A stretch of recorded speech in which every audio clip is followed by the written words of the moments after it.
Hello, everyone, and welcome back to Easing. Today, I'm going to be teaching you all of the ways that you can respond to thank you. Now, you're welcome or you are welcome is a perfectly valid way to respond to a thank you. But I think it's a little bit overused, especially by learners of English. It's completely natural. You find one way you like to say things and then you say it again and again. The purpose of this video is to expand your vocabulary bank so that you have many more options when somebody thanks you. So, this video is going to be perfect for improving your vocabulary.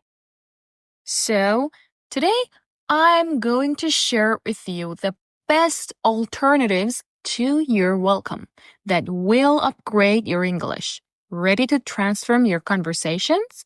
Let's get started. Let's begin with informal or casual phrase that you can use with your friends and family.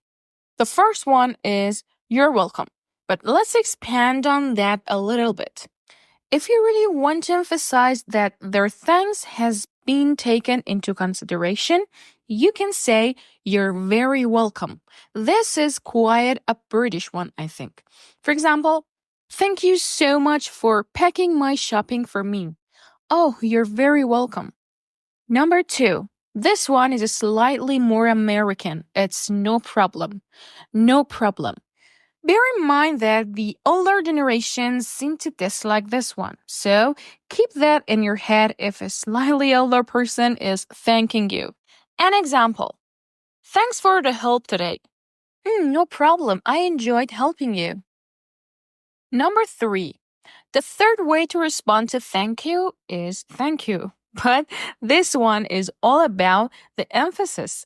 If somebody thanks you, but you think that they should be thanked, you can say, no, thank you, or just thank you.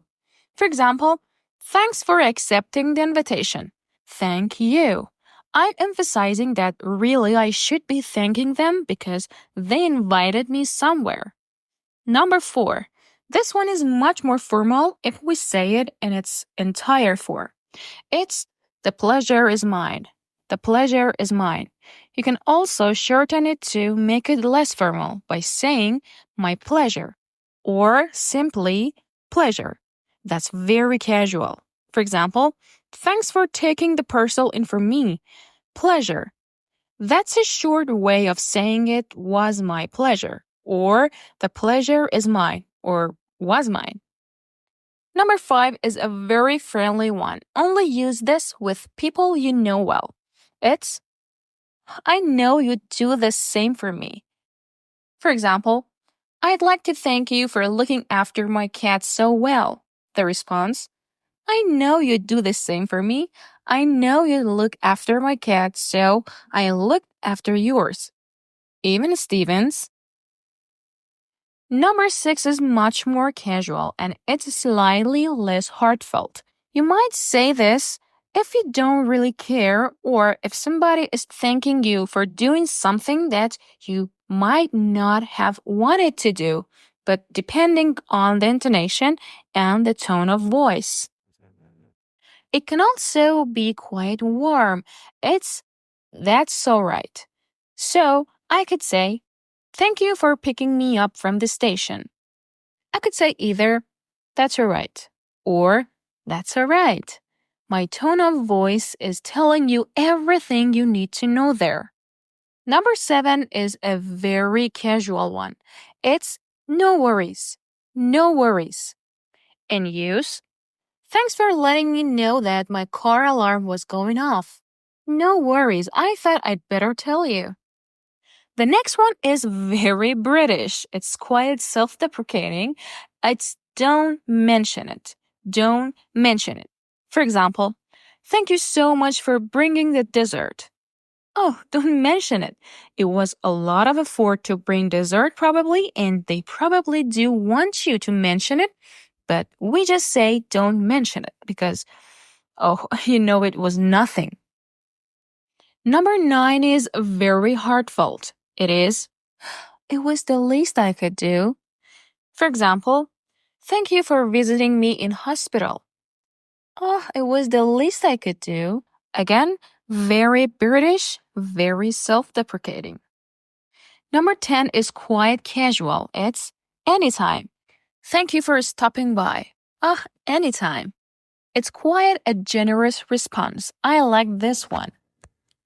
Number 11 is a really American one. I hardly ever hear it used in the UK, but I thought I should teach it to you because British English is not the only English. It's good to know about all of the different slang phrases. And yes, this is a very casual one. It is sure, a one-word answer to say you're welcome. Thank you for thinking of me. Sure. It often goes hand in hand with no problem. Sure, no problem. Number 12 is, it was nothing. Again, another self-deprecating one.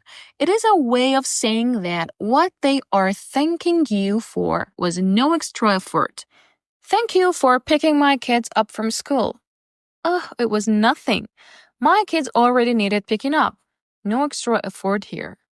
Now I want to talk to you about 4 more formal ways of responding to thank you.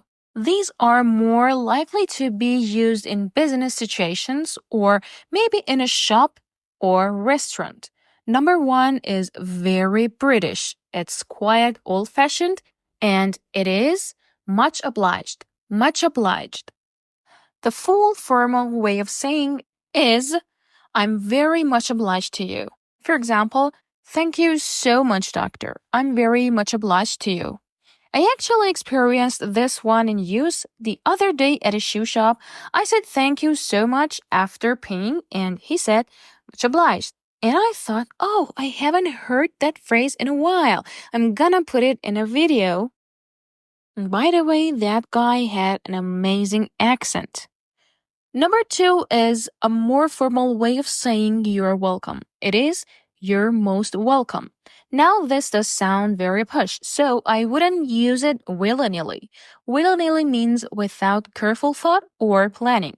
I wouldn't use it willy-nilly, but if you're in a formal situation, for example, I thanked my solicitor on the phone the other day for sending me some forms, and she replied with, you're most welcome. Because she is quite a formal person and it was a formal legal situation. Number 3 is, we appreciate your business or we appreciate your custom. Custom if you're talking to a customer and business if you're talking to a business client. For example, thank you for sending the sample so promptly. We appreciate your business. And the last one, definitely a business one. It is, I'm happy to help. I'm happy to help. For example, thank you for helping me carry the coffees to the office. I'm happy to help. That's it for today. I hope you found these alternatives to you're welcome helpful and that you're excited to try them out in your conversations. Remember, improving your English is all about making small, consistent changes. And you've already taken a great step by watching this video. If you enjoyed this lesson, don't forget to hit the like button. It really helps support the channel and lets me know you want more videos like this. And of course, if you haven't already, make sure to subscribe and join our community of English learners. I'm here every week with tips, tricks, and lessons to help you speak English fluently and confidently. But don't stop here. Check out my other videos for more useful phrases and tips to upgrade your English skills. I've linked some of my favorite lessons for you down below in the description. And hey, I'd love to hear from you. What's your favorite alternative to you're welcome? Drop a comment below and let's start a conversation. Thank you so much for watching and for being part of this journey. I can't wait to see you in the next video. Take care and keep practicing.